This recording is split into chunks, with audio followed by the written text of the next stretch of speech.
லிங்கம் தேவவனமலரை ஏற்றிடும் லிங்கம்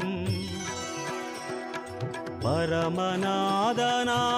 பரவிடும் லிங்கம் நானும் வணங்கும் சதாசிவலிங்கம்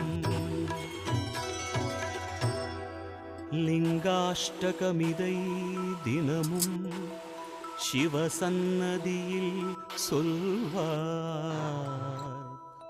சிவலோக காட்சியுடன்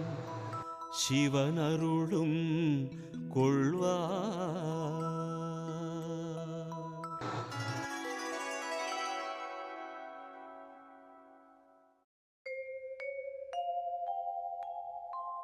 மூன்று தளம் மூன்று குணம் மூன்று விழி மூவாயுதம் மூலமெனக் கோலம் தரும் ஓர் வில்வம் சிவார்ப்பணம் முப்பிரவி